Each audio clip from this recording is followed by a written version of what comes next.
O Saber Direito Debate está começando e hoje falando sobre o novo Código de Processo Civil. A promessa é que com as mudanças realizadas no Código, a justiça ficará mais rápida e eficaz. Na expectativa de tornar isso uma realidade, o novo texto altera e traz inovações referentes aos recursos. Para falar comigo sobre o assunto, nós convidamos o doutor, mestre e especialista em Direito Processual pela PUC de Minas Gerais e autor de diversos livros e advogado, Charley Teixeira Chaves. Bem-vindo, professor, muito obrigado pela presença. Professor, para começar, às vezes existe uma certa confusão entre o direito civil e o processo civil, né? O Código de Processo Civil. Gostaria que o senhor explicasse isso. É importante colocar que, na realidade, o direito civil, o direito material, ele tem como mecanismo solução de conflitos. Na realidade, o direito material estabelece várias regras de comportamento. O processo só surge quando o direito material ele não está sendo observado pelas partes de livre e espontânea vontade. Daí surge a interferência do Estado juiz, através do monopólio estatal, pelo processo. Toda vez que surge uma figura chamada de lide, né, que Carnelucci chama lide, que é uma pretensão resistida ou qualificada pelas resistências entre as partes. Ou seja, quando as partes começam a ter conflitos sobre uma razão de direito, do direito material, do direito civil, aí o processo surge como um mecanismo de solução desses conflitos. E veja bem, o processo é extremamente importante porque o Estado não permite que as pessoas por si só venham fazer ou resolver o conflito pelas próprias mãos. Senão a gente vai voltar para um direito arcaico, né? Então isso a gente não deseja. Então o processo, ele é um mecanismo democrático de construção do direito, que ele vai pegar o direito material como uma vantagem assegurada pela norma e, logicamente, escutando os envolvidos para equacionar e resolver o conflito. Então, o principal papel do processo justamente é solucionar a lide. O que é a lide? O conflito trazido pelas partes que elas não conseguem resolver por si só. E essa lide é resistida. Como ninguém pode fazer justiça com as próprias mãos, o Estado, na figura juiz, utilizando o processo, através de uma decisão, que é denominada sentença, ele vai resolver o conflito. Depois dessa decisão, aí tem uma nova fase, que são os recursos, né? O CPC, ele trata justamente, não necessariamente a única coisa que ele trata, mas em especial os recursos. E aí o porquê desses recursos? A ideia central é que o recurso ele faz parte do mecanismo democrático. A gente vai imaginar assim, não, como um juiz que é concursado, ele deveria proferir uma decisão e poderia ser inquestionável. Mas a partir do momento que a gente estabelece um mecanismo democrático, e a nossa Constituição de 1988, ela trabalha esse viés democrático, ele permite essa revisão da matéria em alguns pontos. Logicamente, não é tudo que cabe recurso. Todo recurso ele tem uma especificação. Nós vamos falar que ele tem que ter uma espécie de uma lesão específica para a parte. Ou seja, nós usamos um termo técnico de sucumbência. Então, a parte, para ela poder recorrer, ela tem que demonstrar que houve sucumbência. E essa sucumbência, ela vai possibilitar o manejo de algum ou outro recurso. O nosso CPC, ele reorganiza com vários recursos para várias matérias. Essa reorganização desse recurso, eles são recursos intercalados. Às vezes, o leigo, quando ele visualiza aquele tanto de recurso, fala assim, não, é por isso que não vai dar certo. Na realidade, aqueles recursos não são utilizados de tudo de uma vez. Eles são decisões para cada nível de realidade jurídica. Eu tenho um recurso específico para cada uma decisão hostilizada ou cada decisão questionável. Então, eu tenho um recurso próprio para cada manifestação específica. Então, os recursos não são utilizados tudo de uma vez.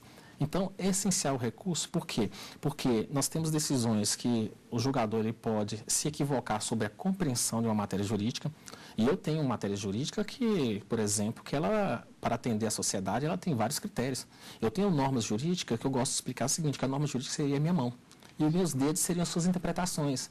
Isso se faz justamente porque a sociedade, o direito reflete uma realidade social. Não adianta eu criar uma norma e falar assim, ela tem que ser assim, sendo que a sociedade não referenda. Diante disso, eu acho que tem norma, existem normas que têm mais de uma interpretação. E quem é a melhor interpretação? Daí surge a necessidade dos tribunais, reconhecer a matéria e até uniformizar o entendimento. Então, o recurso, ele é um mecanismo democrático, justamente porque ele pode testificar, mostrar a falibilidade ou até mesmo manter a decisão do juiz de primeira instância. E justamente o CPC que traz esses critérios para que o cidadão possa recorrer de uma decisão. Sim, são vários critérios, né? Na realidade, são tantos critérios que o recurso hoje ele é tão teórico que muitas das vezes o advogado, até o próprio advogado que estuda a área, tem dificuldade em interpor um recurso. O recurso hoje ele tem uma gama teórica de requisitos de admissibilidade que deve ser preenchido. Todo mundo fala assim, não, eu vou recorrer e assim vou recorrer. Não. Por exemplo, se eu tentar um recurso para o STF, para o STJ, eu não posso simplesmente falar, eu quero recorrer. Eu tenho que fazer toda uma construção premeditada anteriormente, nos recursos anteriores, para criar uma espécie de pré-questionamento, que é justamente um requisito de admissibilidade. Que nome é esse, pré-questionamento? Ou seja, a matéria que eu quero discutir lá no Supremo, eu já tenho que imaginar no começo, lá na nascedora, que eu já tenho que colocar isso na sentença ou no acordo. Ou seja, eu já tenho que fazer uma projeção de que se essa matéria for refutada pelo julgador, como advogado, eu já tenho que trabalhar essa tese anteriormente, antes de chegar no próprio Supremo. Eu não posso simplesmente inovar e falar assim, agora vou recorrer para o Supremo e esse recurso vai ser aceito. Não, não é dessa forma. Então, ele tem toda uma estrutura organizacional, ele tem pressupostos e requisitos de admissibilidade. Quando a gente fala pressupostos e requisitos, são condições da existência do recurso. De uma linguagem mais simples. Ou seja, para existir o recurso, eu tenho que ter interesse recursal. E aí tem toda uma teoria por trás. Legitimidade. Tem que ter também cabimento. Cabimento é ligar qual que é o recurso dentro desse rol previsto no CPC que é admitido. Eu não posso usar qualquer, vou escolher o ter esse recurso. Não, não é dessa forma. Então, ele tem toda uma organização teórica, ele tem a questão da tempestividade, tem prazo. Sim. E assim por diante. A ideia de prazo é muito importante justamente com essa questão de celeridade. A ideia de prazo, nós vamos falar sobre preclusão de tempo, porque o código não pode totalmente voltar atrás e o recurso não é um mecanismo simplesmente, eu estou insatisfeito, não gostei do seu jeito de colocar a decisão, eu quero rever. Não. Tem que ter argumentos jurídicos. Tem que ter argumentos que há uma necessidade de revisitação de alguns conceitos. Por isso que o recurso até muda a ter teses de entendimento já dominante. Nós já tivemos, o próprio Supremo já mostrou que em inúmeras situações que eles entendiam de uma forma, de uma hora para outra, a sociedade modificou e a forma de pensar do próprio Supremo também modificou. E isso se deu como? Através da via recursal. Então, a via recursal também proporciona uma atualização do contexto jurídico, da realidade jurídica. Serve até como um elemento de modificação do pensamento. Isso é extremamente importante. Bom, nós vamos aqui fazer um rápido intervalo. Já já estaremos de volta com o Saber Direito Debate. Até já.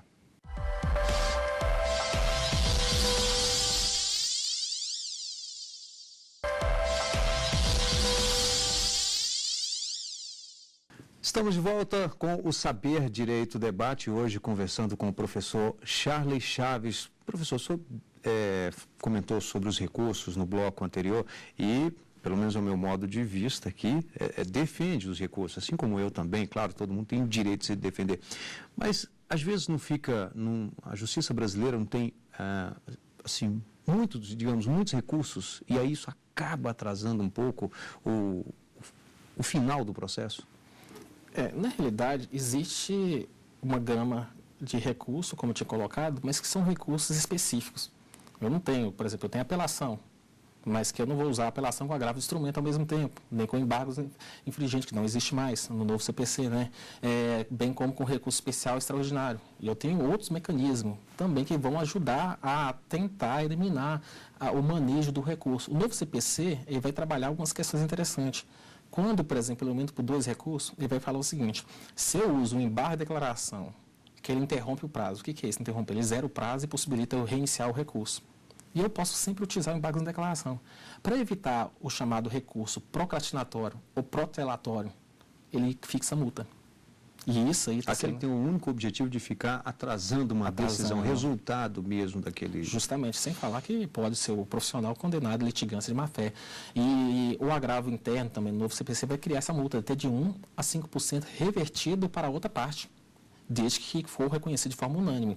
O que cabe, na realidade, eu acho que assim, nós temos uma sensação que o código ele vai resolver todo o problema da morosidade. É um código bom, na realidade ele vem de um código já teórico que já vem bem trabalhado. A nossa legislação brasileira é muito bem trabalhada.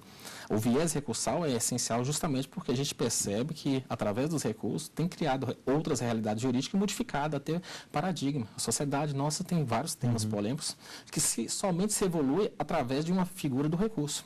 Que pessoas que antes nunca reivindicaram e agora começam a reivindicar e colocam em xeque o judiciário e até mesmo a legislação em vigor. Então é importante. Mas, por outro lado, eu tenho o recurso utilizado também pelas vias erradas, né? Então, tem advogados que manejam o recurso para criar mecanismos de procrastinação. E isso, a legislação tem criado mecanismos para tentar evitar, inclusive, punir esses respectivos advogados. Nós temos que imaginar o seguinte, que o recurso é essencial, existe uma grande quantidade. Mas o grande problema da morosidade hoje, ele ainda está no fator humano. ainda se a gente perceber que mesmo uma legislação, que a gente não pode também transformar numa ditadura, de jeito nenhum, a gente imaginar que um monte de martelo resolver a matéria dessa forma e não aceitar nenhuma discussão, a gente só muda a ditadura para o judiciário. Voltamos a uma ditadura, e isso a gente não deseja. E o judiciário muito menos quer assumir um papel da ditadura. Mas, por outro lado, nós temos um problema também de quantificação de pessoal. Para mais juiz, mais funcionários, isso ajudaria muito melhor os recursos. Os recursos têm prazos. Se a gente for fazer a contabilização dos prazos, eles deveriam seguir determinados pontos. E o novo CPC vai estabelecer muitos prazos. Situações, por exemplo, da repercussão geral. O prazo, ele vai suspender o processo por 1 ano. Após 1 ano, se não for julgado, o que acontece com os processos suspensos, todos de matéria idêntica? Eles vão continuar. Opa, então já está dando uma ideia. O legislador já está preocupado também pela essa morosidade. Eu sei que muitos julgadores vão falar assim, é humanamente impossível julgar uma comarca com 11 mil processos, por exemplo. E realmente é extremamente complicado. Se você ver a ONU estabelece processo abaixo disso. Se você verificar a França, a Alemanha, parece que eles trabalham um patamar, mais ou menos, não estou lembrando de cabeça aqui, de 1.000 a 2.000 processos. Nós temos juiz com 11 mil processos. Logicamente, isso é uma carga sobre-humana. Nós temos também um problema que, além do direito, além do novo código, é e há discutir por que tanto demanda judicial. Por que as pessoas estão buscando muito o judiciário? Porque aí existe uma crise. A partir do momento, voltando àquela primeira pergunta, a diferença do direito civil e do direito processual é porque o processo só surge quando o próprio direito civil, ele por si só, não consegue equacionar e resolver o conflito. Nós dois não conseguimos entrar em acordo, mesmo que tendo uma legislação. Daí eu preciso me socorrer ao judiciário. E aí a gente percebe que há um problema de aceitação da norma. E aí é uma situação que transcende a própria estrutura de um processo civil. O processo civil tenta criar mecanismos para a resolução de conflitos, tenta criar rapidez. Mas eu tenho um problema. Por que está aumentando a quantidade? Qual é o grau de satisfação? Então, esse é um questionamento que transcende até o próprio processo civil. E o processo civil, ele tem criado várias situações. Eu tenho que observar também um processo que tem que observar contraditório, que é informação e possibilidade de reação. Ampla defesa, eu tenho que escutar. É como se fosse, eu gosto de falar que esses mecanismos é um diálogo. Você tem que ser informado e tem que ter possibilidade de reação. E a ampla defesa fala assim, eu tenho todos os meios para poder argumentar. Eu tenho que parar para escutar. E assim por diante. E a fundamentação, ela é que tem que passar por tudo que a gente está debatendo. Essas alterações trazidas, o principal objetivo, né, os principais, na verdade, é a eficiência e a agilidade na tramitação desses processos. Sim. Essas mudanças que estão aí para já os juízes começarem a aplicar já em 2016, o senhor acredita que vai, de fato, trazer essa eficiência e essa celeridade? O novo CPC, ele tem algumas mudanças pontuais. Alguns autores vão falar que ele não é totalmente novo, que a mudança dele chega só a 30% e não ultrapassa isso, ou seja, mantém-se muita realidade do Código de 1973, que é o atual código ainda. Mas ele traz mudanças. Na via recursal, ele vai simplificar algumas questões, ele vai eliminar o agravo retido, que aquelas decisões interlocutórias são decisões entre processos, por exemplo, ouvir uma testemunha, o juiz pode indeferir, para justamente dar uma agilidade. Mas ele elimina, mas ao mesmo tempo ele cria outros mecanismos, que ainda continua a fala da discussão. Eu posso argumentar isso em outra fase de um outro recurso. Ele elimina embargos infringentes, que é um recurso quando a decisão não é unânime, mas ao mesmo tempo ele cria um mecanismo de técnica da apelação. Ou seja, houve uma mudança do nome e permanece a técnica, houve um aperfeiçoamento. Cria várias multas, que é extremamente interessante, para evitar a utilização de cunho malicioso, protelatório para ganhar tempo. E aí, só que aí a repercussão é financeira. Mexeu no bolso, resolve? Talvez resolva, mas aí também fica na mercê daquela pessoa que tem condições, que pode até arcar com isso. Ele utiliza até o limite de onde que poderia ser feito, justamente porque a questão financeira, por si só, para ele é insignificante. Nós sabemos que tem pessoas que a questão financeira é insignificante. Mas nós temos o Instituto da Punição do próprio advogado, do profissional que atua ali naquele processo e orienta, talvez, digamos assim, essa pessoa que tem um maior recurso financeiro a continuar, digamos, enrolando. Pois é, isso tudo também, o novo código trabalha essa realidade, tem a litigância de má-fé, mas, ao mesmo tempo, também eu tenho um advogado também ligado ao Estado. As fazendas públicas que, teoricamente, elas acabam sendo blindadas quando ela tem esse papel, que o novo CPC não modernizou nisso. O argumento é porque eu sou funcionário público, eu tenho um regimento, eu sou obrigado, por lei, a recorrer de tudo. Pois é. E aí fica o problema, porque o novo CPC perdeu a oportunidade de também moralizar isso para o advogado público. Isso gera alguns desgastes frente ao advogado, vamos colocar, privado, né? Tem a remessa necessária, que é justamente que quando o Estado, através da União, autarquia, município, todo o Estado, de forma geral, quando ele está na parte como réu, sendo condenado, existe um recurso voluntário. E o juiz condena o Estado ou o município a pagar determinado, só que eu sou obrigado a recorrer de ofício para dar uma espécie de condição de eficácia da decisão minha. É como se falasse o seguinte: minha decisão não tem valor enquanto o tribunal não ratificar.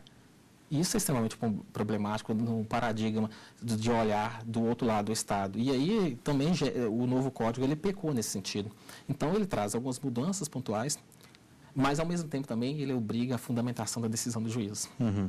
E aí que vem uma situação onde que essa fundamentação pode gerar rapidez, celeridade, porque ela cria critérios. O que é fundamentar uma decisão? E ali o artigo 489 do novo CPC vai falar: não considera fundamentado simplesmente reproduzir teor de jurisprudência. Se eu colocar a jurisprudência e falar que ela encaixa seu caso, não é suficiente. E aí eu tenho que articular. É como se fosse uma verdadeira monografia, mostrar que ela tem a interligação com o seu assunto. E isso aí vai provocar uma questão democrática, que era essencial para a gente. Sim. Mas, ao mesmo tempo, vai ter um tempo maior para elaborar esse tipo de decisão. Bom, nós vamos aqui fazer mais um rápido intervalo. Já já estaremos de volta com o Saber Direito Debate. Até já.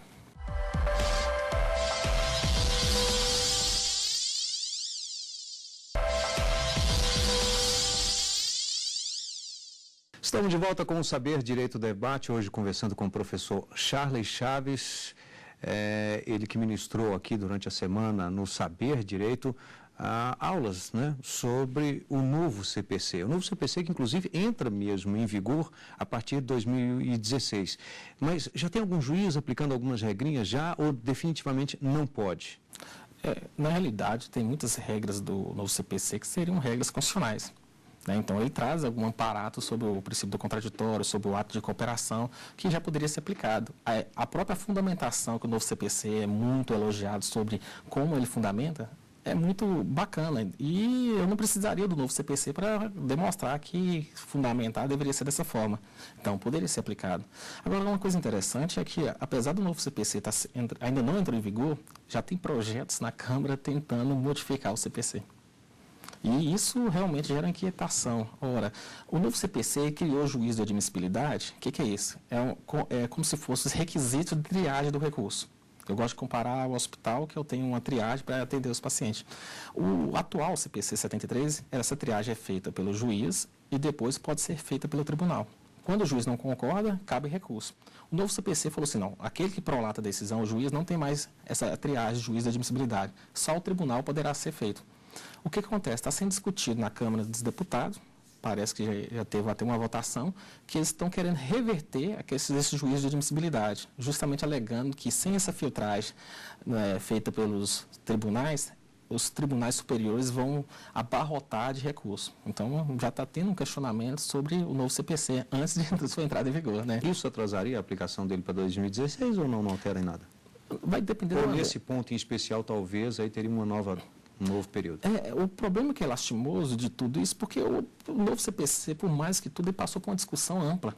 Passou por vários advogados de vários estados, passou por membros do judiciário e assim por diante, e tudo isso foi discutido. E agora, realmente, ela tem uma percepção de que vai abarrotar de recursos os tribunais e aí eles estão querendo modificar. Enquanto sendo projeto, não vai modificar a entrada em vigor.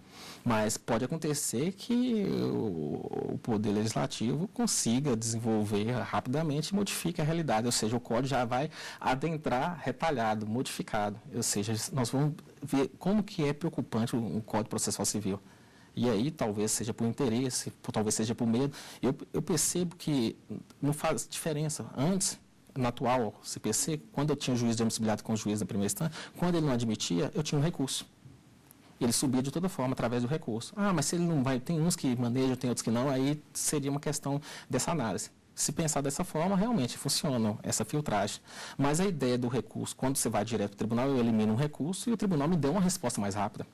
Me dá uma resposta mais rápida. Isso é interessante, que a matéria seja analisada e seja enfrentada. Até porque a sociedade ela não quer que os recursos sejam simplesmente não lidos e não conhecidos. Eles querem resolução, querem uma resposta. E essa resposta, seja de uniformização ou não, ela atende e, vamos usar uma expressão aqui, ela busca um consenso para a sociedade aceitar essa realidade jurídica. Isso é importante. De fato, é preciso que se decida logo essa causa para que os juízes, né, digamos assim, eles possam também decidir, porque é preciso, inclusive, se atualizarem, né? A própria ANFAM, né, a Escola Nacional de Formação de Magistrados, tem desenvolvido cursos para os magistrados, justamente para que eles captem todas essas informações. Justamente isso, né? Então, assim, recurso não é uma coisa que venha provocar morosidade, é uma necessidade. Uma necessidade porque a sociedade, com o recurso, ela pode modificar pensamentos. Eu tenho juízes, muitas vezes, pela grande quantidade, ele reproduz de forma massífica, até por questão de quantidade de processo, reproduz pensamentos. E o pensamento vai modificando. Olha como é que a sociedade já mudou tanto a forma de pensar do outro ser humano. Lembra que o direito ele atende realidades sociais. E a sociedade, cada vez mais, ela se transforma e a gente tem que entender o ser humano como um ser humano, independente de qualquer sua realidade. E aí, quando eu penso o direito dessa forma, eu tenho realidades que foram mudadas. Tem legislações que já deixaram, tem costumes que já não é mais costumes. Então, é importante o recurso porque ele pode modificar teses, pode modificar pensamento e trabalhar a ideia de jurisprudência não como uma pré-coisa julgada pronta. Isso é sim, não. Ela pode modificar. Teve muito tempo, quando a gente tentava concurso público, no passado, era uma mera expectativa de direito. Com o tempo para cá, quando você é aprovado no concurso, já gera direito. Ou seja, as pessoas antigamente tentavam concursos, os concursos findavam, não chamavam ninguém e ficava por isso mesmo. Hoje já tem entendimentos diferentes. Eu passei no concurso, está cheio de precaristas lá, eu tenho direito àquela vaga. É mais do que justo. Mas isso foi uma construção que se deu através nem de mudança de legislação, mas sim de mudança de entendimento jurisprudencial. Então, tudo isso faz parte dessa construção de via de reivindicação através de recursos, mostrando pensamentos diferentes e aí atualizando a própria forma de pensar o direito. Bom, o professor trouxe aqui para a gente algumas obras que ele vai indicar, mas antes, professor, me diga uma coisa, por que a escolha justamente pelo direito? Assim, a história do direito é decorrência do meu pai, né? Meu pai é Levi Teixeira Chaves, né? Ele foi delegado no interior, né? Eu sou do norte de Minas, né? E aí a gente vai aproximando essa discussão, ele trabalhava no fórum também, e a gente via aquilo e vai encantando, né? Inicialmente eu fiz o curso, assim, com essa ideia do meu pai. Depois eu me achei no curso, né? A gente tem que também se achar, não é também pode ser simplesmente porque alguém da família te indicou, né? Aí eu me achei, eu fui assessor de juiz lá em Teoflotone, trabalhei como assessor de juiz, trabalhei na Defensoria Pública em Belo Horizonte e me tornei professor. E como professor me encantou muito. Por quê? Professor, você tem essa liberdade de discutir, ampliar o leque de pensamento e trazer esses questionamentos, transcender a própria prática, que muitas das vezes as práticas por conta dessa dinamicidade, dessa quantidade de processo, impede. E aí eu me apaixonei no curso. Bem, o professor Charlie trouxe aqui algumas obras que ele vai indicar e eu já pergunto justamente por que o senhor trouxe Recurso, um Direito Constitucional Democrático, que é seu, inclusive. Sim, sim. Esse livro está na 2ª edição, né? É um livro que é bem acolhido pelos alunos de graduação e alunos de especialização. É um aluno, ele atende todo o alunato para concurso, para a vida acadêmica. E é um livro que foi construído através de várias discussões do mestrado. É um livro extremamente bacana. Está aqui, 2ª edição, ampliada, né? Sim. O outro, também seu, é a Fiscalidade da Constitucionalidade. Isso foi a primeira matéria que eu comecei a lecionar na faculdade, controle de constitucionalidade, uma paixão, né? E aí eu criei um manual justamente porque é a primeira disciplina. Então, é o controle de constitucionalidade que vai abordar a DI, a DECOM, a DPF, mandado de junção, habeas corpus e assim por diante. Vamos lá, outra aqui.